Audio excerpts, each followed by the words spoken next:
अस्सलामु अलैकुम रहमतुल्लाहि व बरकातुहू।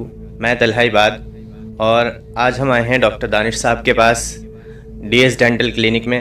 अल्लाह रब्बुल इज़्ज़त ने इन्हें माशाल्लाह बहुत इल्मी फ़हम अता किया है। इनसे हम नौजवानों से मुताल्लिक़ सवालात लेकर आए हैं। डॉक्टर साहब, मेरा आपसे पहले सवाल ये है, नौजवान तबका जो है ज़िना की तरफ क्यों माइल होता जा रहा है? नौजवान जो है वो ज़िना कर नहीं रहे, बल्कि उनको ज़िना के लिए मजबूर किया जा रहा है। जैसा आप जानते हैं कि अल्लाह रब्बुल इज़्ज़त ने हमारा एक जिस्म बनाया और जिस्म के अंदर बहुत सारे आज़ा, बहुत सारे ऑर्गन्स रखे हैं। हर चीज़ की अपनी अपनी ज़रूरत है। अल्लाह रब्बुल इज़्ज़त ने पेट बनाया, पेट की ज़रूरत है खाना, ग़िज़ा, ताकि हम जो है उससे अपनी भूख मिटा सकें। इसी तरह अल्लाह रब्बुल इज़्ज़त ने और बहुत सारे ऑर्गन्स बनाए, बहुत सारे आज़ा बनाए हैं जिनकी ज़रूरत अल्लाह रब्बुल इज़्ज़त ने बनाई है निकाह। तो वो ज़रूरत कहीं ना कहीं से तो पूरी करनी पड़ेगी। अगर हलाल नहीं तो हराम तरीके से लोग करेंगे। अगर पेट को जो है हलाल रोटी ना मिले और आदमी भूख से तड़प रहा हो तो हराम की तरफ जाएगा। हमारे साथ ये मसला है कि लोगों को ये तो नज़र आ रहा है कि ज़िना प्रमोट हो रहा है, नौजवान ज़िना के अंदर मुलव्विज़ हैं। ये सारी बीमारी के लक्षण हैं, उसके सिम्टम्स हैं। उसकी वजह क्या है, क्यों नौजवान ज़्यादा ज़िना कर रहे हैं, इस पर हम थोड़ी सी बात रखेंगे इंशाअल्लाह।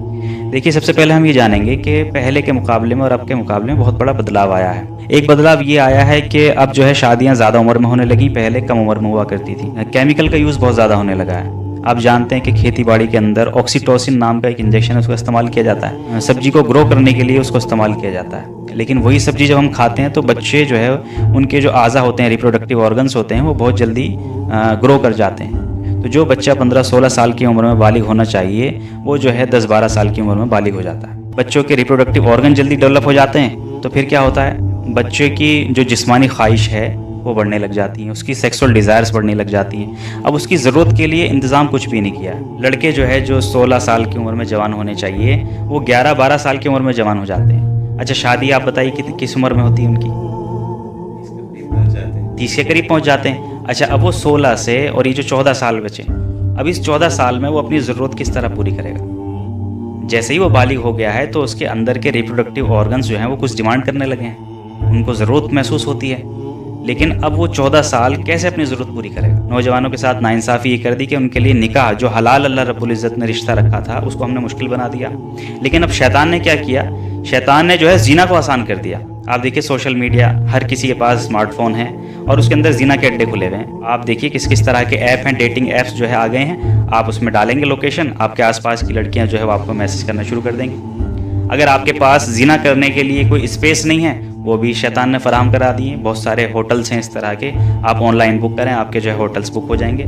सोशल मीडिया पे चैटिंग हो गई, यूट्यूब हो गया, ज़िना के अश्लील वीडियोस सब चीज़ हो गई। ये हमें ज़िना के करीब लेकर जा रहे हैं। ज़िना आजकल बहुत ज़्यादा आसान हो गया है, आपको कोई मेहनत करने की ज़रूरत नहीं होती। समाज और माशरा, सोसाइटी इस हद तक आप पहुँची है कि इसके अंदर कोई भी अच्छा काम करने जब हम जाएंगे वो बहुत मुश्किल होगा, लेकिन गलत काम आप बहुत आसानी से कर पाएंगे। एक दूध वाले को गली गली घूम घूम के दूध बेचना पड़ रहा है, उसका दूध फिर भी नहीं बिक रहा है। और शराब वाले को कहीं नहीं जाना पड़ रहा, वो अपनी जगह पर बैठा हुआ है और लोग आके लाइन लगा के उसके लिए उससे शराब खरीद रहे हैं। अगर कोई नौजवान अपनी जायज़ ख्वाहिशात को पूरा करना चाहता है निकाह करके, तो उसके घर वालों ने, मैं तो उनके घर वालों को जिम्मेदार समझता हूँ, क्योंकि नबी करीम सल्लल्लाहु अलैहि वसल्लम का हुक्म है कि आप निकाह को आसान करो, लेकिन हमने उसके ऊपर मुश्किल बना दिया। अब हम क्या कर रहे हैं, अब हमने निकाह के लिए उसके रास्ते बंद कर दिए। उसके सामने कोई ऑप्शन है ही नहीं। अपनी ज़रूरत कहाँ से पूरी करेगा नौजवान, जब उसके घर वालों ने रास्ते बंद कर दिए निकाह के और उससे ये बात कान में डाल दी कि देखो 25 साल 30 साल से पहले तुम्हारा निकाह होगा नहीं। और अब वही लड़का बाहर जाता है और वो सारी चीज़ों को देखता है, वो टीवी देख रहा है, एड्स देख रहा है, हर चीज़ में लड़कियों के ऐड आ रहे हैं। हर चीज़ में किसी भी चीज़ का एडवर्टाइजमेंट होगा, उसमें लड़की को प्रमोट किया जा रहा है, एडवर्टाइजमेंट में उसको इस्तेमाल किया जा रहा है। जो उसके अंदर की ज़रूरत है वो उसको और भड़क जाती है देख कर। इसी तरह यूट्यूब देख रहा है या और फेसबुक देख रहा है, उसमें बहुत सारी लड़कियां, ये लड़कियों के साथ भी हो रहा है, लड़कों के साथ भी हो रहा है, दोनों आपस में फिर अट्रैक्ट हो जाते हैं। उसके बाद लड़का जो है कोई ज़िना करता है, लोग कहते हैं कि बताओ इसने ज़िना कर लिया। भाई, हमने उसके लिए दरवाज़ा बंद कर दिया था, हम तो खोलते उसके लिए निकाह का दरवाज़ा, तो ज़िना करने की ज़रूरत ही ना पड़ती उसको।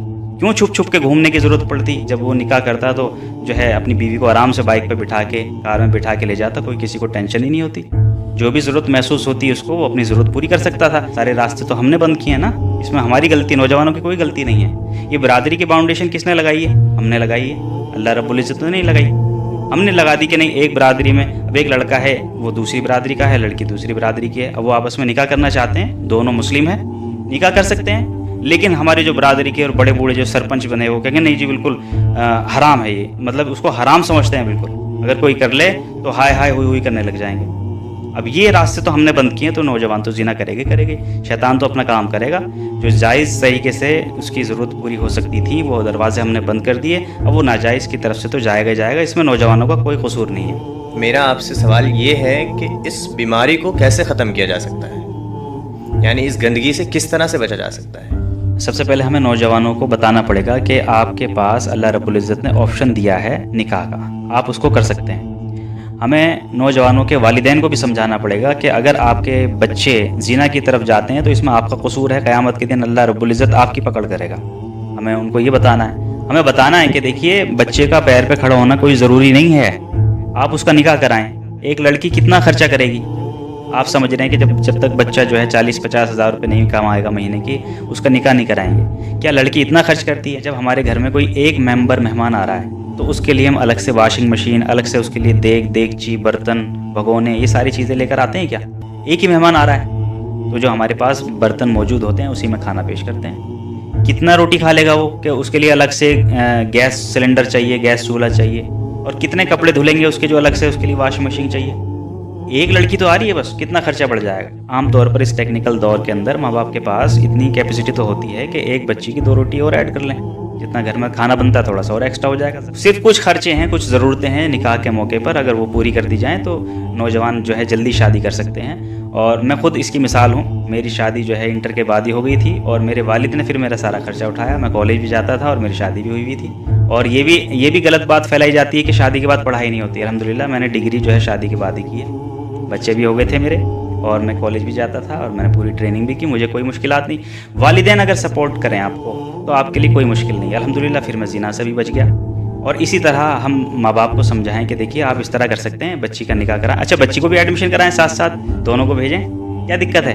फिर वो बच्ची जब आएगी तो वो आपको भी माँ बाप समझेगी जैसे माँ बाप समझते थे। जैसे पहले ज़माने में कम उम्र में शादी होती थी तो वो अपने सास ससुर को भी माँ बाप समझते थे। लेकिन अब क्या हो रहा है? अब लड़की आ रही है, वो भी कमा रही है, अच्छी उसके पास डिग्री है, लड़की भी कमा रही, लड़का भी कमा रहा है। लड़की जो है निकाह होती है अलग कर देती है, सेपरेट कर देती है माँ बाप से। वो क्यों माँ बाप समझेगी अपने सास ससुर को? उन्होंने तो कोई एहसान किया ही नहीं, वो तो अपना कमा के ला रही है, दहेज इतना सारा लेकर आई है, वो क्यों माँ बाप समझेगी सास ससुर को अपने?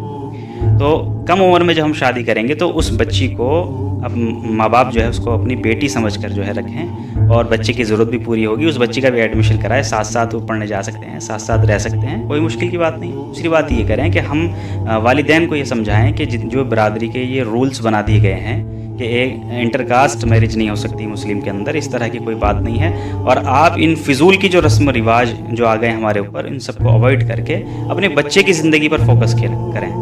आप रिश्तेदारों को खुश करने के लिए बहुत पैसा खर्च करते हैं शादी में, लेकिन रिश्तेदार फिर भी आपसे खुश नहीं रहते हैं। तो आपको अपने बच्चे से मतलब होना चाहिए, बच्चे की लाइफ से मतलब होना चाहिए। अगर आपने उसके लिए निकाह का रास्ता मुश्किल बना दिया तो वो ज़िना की तरफ जाएगा और उसकी आखिरत ख़राब हो जाएगी। ये फिर उसके ज़िम्मेदार आप होंगे, ये हम समझा सकते हैं। दूसरी बात हम नौजवानों को बता सकते हैं कि देखिए, आप रिलेशनशिप में जब जाएंगे तो आपकी कोई भी ज़रूरत पूरी नहीं होगी। ज़िना आप कर लेंगे और ज़िना करने के बाद थोड़ी देर के लिए एंटरटेनमेंट होता है, थोड़ी देर के लिए लज्जत आती है, लेकिन वो लज्जत ख़त्म हो जाती है। लेकिन गुनाह बाकी रहता है और वो क़यामत तक बाकी रहेगा जब तक उसकी तौबा ना कर ली जाए या अल्लाह माफ़ ना कर दे।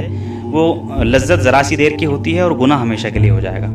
और इस तरह अगर ये लज्जत बहुत सारी होती चलेगी तो गुनाह का अंबार लेकर के हम क़यामत के दिन जाएंगे। और दूसरी बात ये कि इससे हमारी ज़रूरतें भी तो फुलफ़िल नहीं हो रही। लड़के जो है क्या क्या उम्मीद लगा के रखते हैं, गर्लफ्रेंड बनाते हैं, उससे उम्मीद करते हैं कि ये हमें जो है इस तरह ट्रीट करेंगे, हम इससे जैसे वाइफ हो, लेकिन वो वाला ट्रीट तो वो कर ही नहीं पाएगी क्योंकि सोसाइटी इसकी इजाज़त नहीं देती। तो उसकी सारी ज़रूरतें रिलेशनशिप से पूरी नहीं होंगी। कुरान में अल्लाह ताला फरमाते हैं अगर आप निकाह ना कर पाएँ तो आप रोज़े रखें।